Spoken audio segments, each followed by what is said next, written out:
So welcome to my presentation, which is labeled The Role of Collaborative Learning in Resilience in Healthcare, a thematic qualitative meta-synthesis of resilient narratives. Let's see. So my name is Cecilie, and some of you probably met me in Japan. And if you don't remember me, back then I was the Highland pregnant lady, but luckily that's not the case anymore. I am a postdoctoral researcher in one of our biggest projects, which is the Resilience in Healthcare project, where I am the VP lead of work package 4, which is called Collaborative Learning in Resilience in Healthcare. I am a part of this wonderful group of people called SHARE, Center for Resilience in Healthcare, which is based here at the University of Stavanger in Norway. Here you can see some of us at our annual research seminar now back in June. Today, I am presenting to you the draft of a paper called The Role of Collaborative Learning in Resilience in Healthcare, a thematic qualitative meta-synthesis of resilient narratives. This is a paper written by myself, together with Stephen Billett, Vesley McGuise, Lene Skipevåg, Janne Gro Alsvik, Birte Fagerdal, Hilda Bølung, and Siri Vik. I specifically state the fact that this is a draft, and I highly welcome any questions and queries after the presentation. First of all, the background for why did we write this paper. Although the literature has deemed learning as an essential potential for resilience, only a few studies address the learning potential directly. It seems like resilience in relation to learning most commonly view learning as an outcome, and that only limited attention is given to team learning or collaborative learning. The reason we found collaborative learning of particular interest is that the nature of the healthcare organizations has made healthcare provisions increasingly become a shared effort between different stakeholders who work collaboratively and often interprofessionally to address patient needs. Healthcare workers therefore need to be interdependent and collaborative in providing quality care. If we want to become better at something, we need to learn and use that knowledge to improve our work. Since healthcare is provided as a collaborative effort, improved healthcare provision is not just about learning as individuals, but also about learning collaboratively and collectively.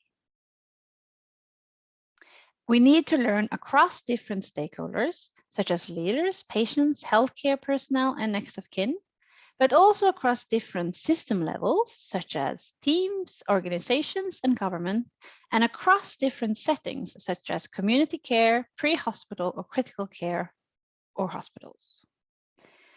To better understand how we can promote resilience, we must first establish the basics, and in this case, to explore the underlying collaborative learning mechanisms and how and why collaborations occur during adaptations, trade-offs, and improvisations, as a response to disruptions, challenges, and changes.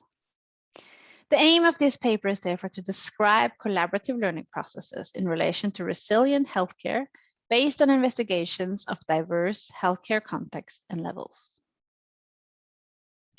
In order to get a broader view of across all these different contexts and levels, we needed to take several steps. Since the SHARE Center has a long tradition for researching within quality and safety, we started with a screening of a total of 50 prior, planned, and ongoing research projects, using an established screening protocol and a quality and resilience trigger tool, which we had developed within the project group. Based on this screening, we found that 25 different projects specifically fit for our purpose. These 25 projects secured a comprehensive range of empirical settings, stakeholders, and healthcare professionals and quality dimensions. In order to be further included in the process, the projects needed to have produced empirical material that could be subjected for analysis. This applied to a total of 14 of the projects, and these projects covered a total of 40 research articles and 6 PhD synopsises. We then got together in pairs of 2 and went through all articles and synopsises related to each of the projects and wrote a narrative for each project. These 14 written narratives ended up in resulting in a total of 70 pages. These pages were then subjected to a thematic qualitative meta synthesis, focusing on collaborative learning purposes, activities and processes, which makes up the results section of this paper. So over to the results. The findings here refer to themes which were found to take place both within and across levels, stakeholders, and contexts. First of all, we explore why they collaborated. The main purpose of collaboration were in order to respond and adapt to change.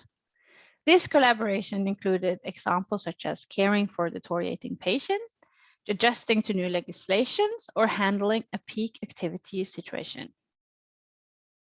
The second purpose is about maintaining processes and functions. For example, admissions and discharge of patients, adherence to policies and guidelines, and etc.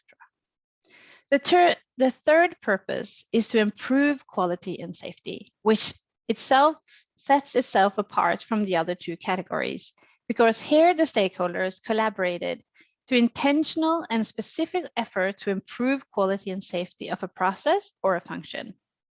Example here is efforts such as introducing fixed work lists, new routines, procedures, or criteria for selection, such as triaging examples, to minimize variability and ensure better work practices, all of which highly involves a collaborative element. Secondly, we studied how they collaborate. So their collaborative learning activities and interactions were first and foremost about exchanging information.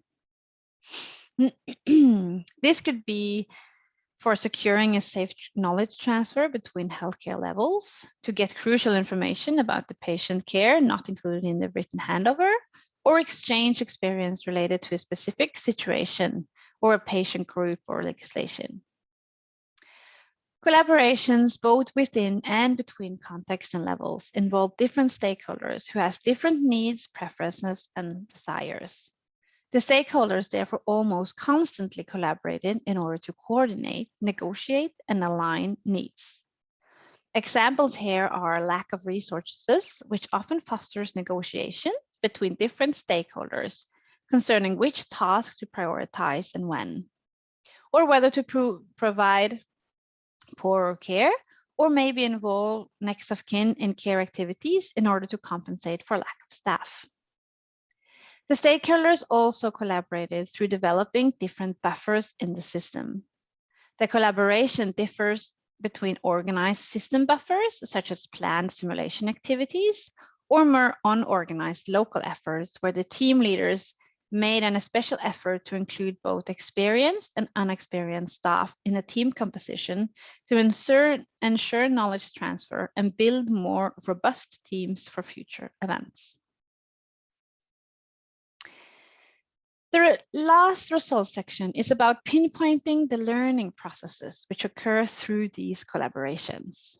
What we found is that these learning processes are divided into two different categories, namely learning processes as a result of their activities of daily work, or learning processes as a result of intentional learning activities.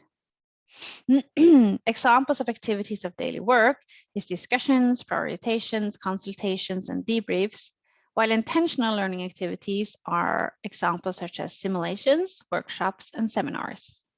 It is worth mentioning that in this particular material, there are far more examples of activities of daily work than intentional learning activities. So to sum up, it means that what they do, or the purpose of the collaboration, is to respond and adapt to change, maintain process and function, and improve quality and safety. The activities and interaction that this consists of is to exchange information, coordination, negotiation, and aligning needs, and develop buffers. The learning processes that are involved in all these activities is discussions, consultations, delegations, prioritizing, decision-making, simulation, debriefs, and seminar, etc. And we believe that this is what makes up the glue around everything and provides resilience in healthcare. In conclusion, collaborative working and learning is a central element to assist the system's ability to respond and adapt to challenges and changes at all system levels. Strengthening resilience in healthcare as oriented around the system's perspective needs to take into account the roles of individual, team, and organizational learning mechanism as a key for succeeding in collaborative learning across system levels. We believe that some of the implications is that learning resources should take into account that learning could be a product of both planned and unplanned activities. Learning activities should reflect activities of daily work, and learning efforts should take into account the importance of team and organizational learning. Further investigations into how learning processes at different levels are supported as a part of enabling resilient performance is needed. So thank you for listening. This was everything I had for now. Please provide me with any questions. Thanks.